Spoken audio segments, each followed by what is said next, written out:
So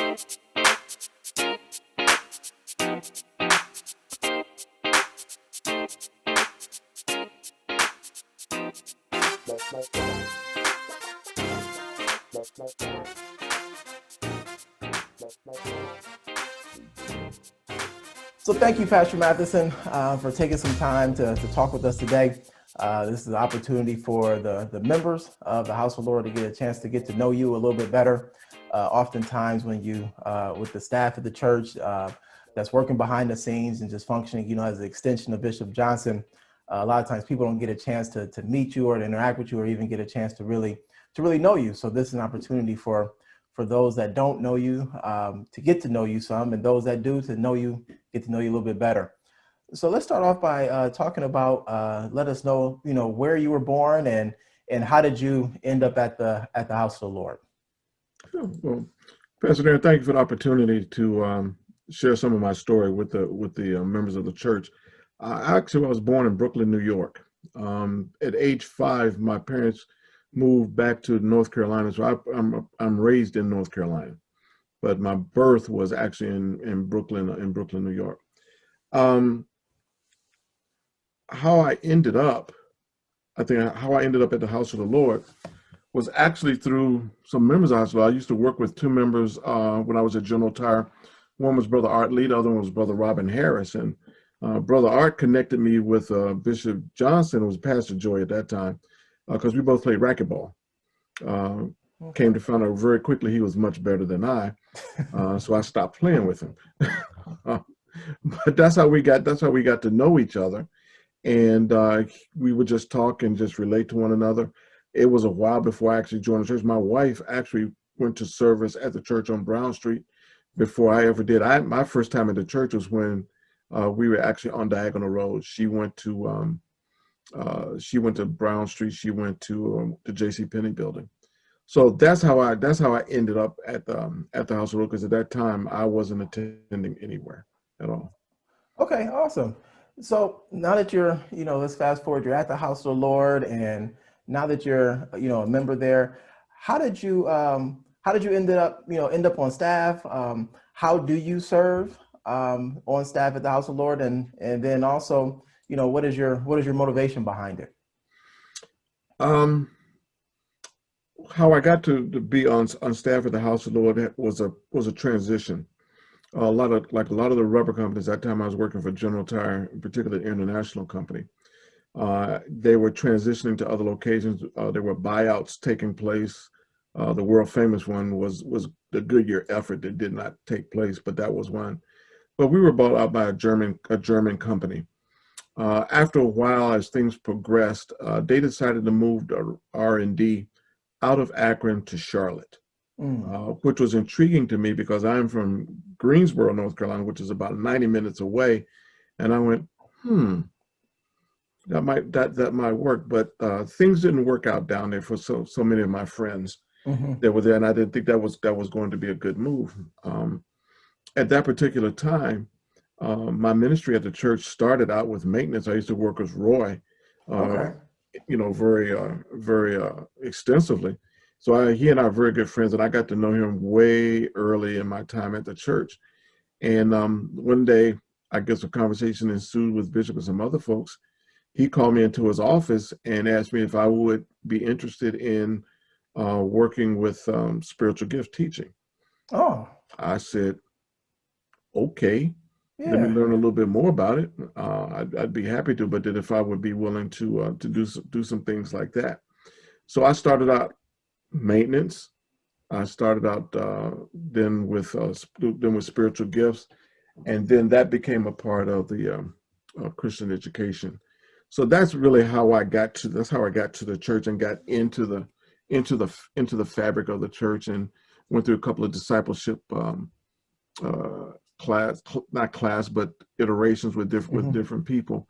So that further ingrained me that I was able to develop some lifelong relationships, and through that, I was home. All of a sudden, I was at home. Wow. And I am forever grateful to those men and women that were in my life at that time. and the relationships that I still have. So when that after that happened, after a while with the general tire and everything going on, Bishop actually asked me to come on staff because I had moved into the Christian education realm, and I was the Christian education director at that Okay. time. And we had a very vibrant Sunday school, and it was a job unto itself. It was. Yeah. I struggled at General Town when I'm at work and I'm doing Christian education stuff over here. Then I got then my boss is walking by and I got to go back to go back to this. And by the time I was in an international company and traveling, so I was out of town more than I was in town, it became incredibly difficult I to do bet. that. So the transition, by the grace of God, and Bishop met with Orzel and I and offered me an opportunity to come on staff, and that was strictly primarily Christian education and spiritual gift teaching. So um, as God would have it, it moved up to what I'm doing now as a chief operating officer, which is trying to keep things going during the course of the day. I do have some specific ministries in terms of rites of passage, men's ministry, legal, IT, finance, and a few more that occupy my time. But my drive in doing what I do really stems from just paying it forward. Amen. I can't say I can spiritualize it a lot, Hmm. but I've had so many people by the grace of God come into my life from birth on up that I've always felt a need to give back Yeah. to the community. So no matter where I worked, I always try to give back to that community. When I was at General Tire here in Akron, I spent time at the church doing ministry there. When I was at General Tire, when I was in Illinois, I worked with young boys down there. Okay. So now that I was here at the church, then my community outreach was I was coaching basketball, Wow. Okay. high school basketball, and that giving it back, paying it forward, gives me an opportunity. Hopefully, in there they see and can feel and can sense Christ in me. Amen. Whether I say "Thus saith the Lord" or "Here's the Bible" or whatever, that they just sense it by my presence and trying to be consistent in their lives. That's awesome. That is amazing story and testimony. About how even God's faithfulness and all of that, Yeah. to keep you and kind of shift you from even ending up, was it down in North Carolina? Was it Charlotte, where that may not even have been played out in a positive way, but now you're, at the House of the Lord. Been here. How long have you been on staff? 92. Since No, excuse 92. me, 94, 1994. 94. Okay. Mhm. Yeah. So I mean, just all the lives and stuff that you've touched over those years is amazing. What does Pastor Matherson like to do in his downtime? Oh, in my downtime, when the weather's permitting, I like to play golf. Okay. I like to swim. Hmm. Swim is my private time. Okay. It's probably one of my greatest prayer times because nobody bothers me in the pool. Yeah. The phone's not ringing. Nobody's True. touching me on my back. Can we do? It's just Yeah. me in the water. And if it's a bad day, I can scream and nobody hears it. My testimony stays intact. I made it take up swimming. So at that level, it becomes therapeutic. Amen. I love to read about history, particularly as it pertains to war and politics. So I Hmm.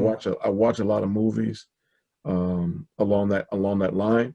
I'm the only one in the house that does that, so I've learned to be alone Yeah. watching watching the movies I like.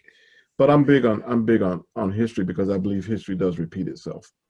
And Absolutely. if we're not aware, then we miss it and don't even see it coming. For sure. In closing, the last thing I wanted to ask you is this: what is something that you would like for the members of the House of Lord to know about you? Um, First thing would be to let them know I love them, okay. that I appreciate them. I have so many people anymore. It's becoming more people that I don't know personally that come up and give me words of encouragement. They say they notice what's going on, whether they see me or not, but they've heard. I have a love for my community as well, and particularly young. My spectrum goes both into seniors and youth as well. Okay. But most of all, that I love them, I care for them, I do all I can to provide physical protection as much as I can. Many keep the facility in a manner that they would be proud of to come in and be a part of. So my message to them, I could come up with a number of other things, but I just want to know I love them, that I care about them, and I'm here for them. That's a good one. That is a good one. So, well, thank you, Pastor Matherson. Thank you You're for your welcome. decades of faithfulness and service. And thank you for taking some time to get on here on Zoom with me and let me ask you a few questions so the church can get a chance to know you a little bit better. You know, there's people that know you can get to know you better from this, and those that don't can get an opportunity to get to know you. So thank you for your time, Pastor. Thank you for the opportunity, and I'm honored to have done this. Appreciate it. All right. God bless. God bless you too.